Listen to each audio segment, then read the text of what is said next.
ಹಾಸನ ಜಿಲ್ಲೆಯ ಚನ್ನರಾಯಪಟ್ಟಣ ತಾಲೂಕು ಹಗಲು ಭೂಕಬಳಿಕ ತಾಣ.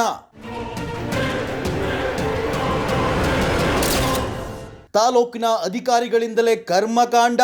ಸರ್ಕಾರಿ ಜಾಗ, ಗೋಮಾಳ, ಸ್ಮಶಾನ, ಅರೋಹರ. ಇವರ ಪರ ನಿಂತ ಜನಪ್ರತಿನಿಧಿ.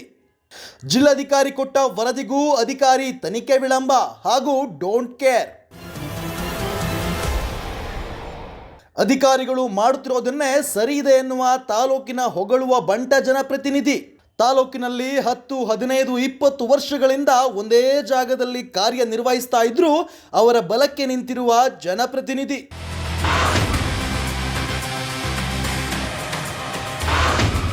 ಹೀಗಾದ್ರೆ ಚನ್ನರಾಯಪಟ್ಟಣ ತಾಲೂಕಿನ ಜನಸಾಮಾನ್ಯರ ಗತಿ ಏನು?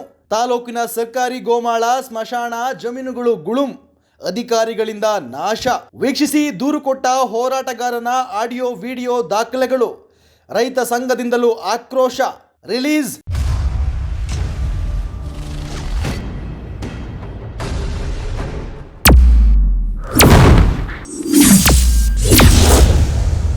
ವೀಕ್ಷಿಸಿ ಮುಂದಿನ ಸಂಚಿಕೆಯಲ್ಲಿ ಕರ್ನಾಟಕ ಸಂಚಾರಿ ಟಿವಿಯಲ್ಲಿ.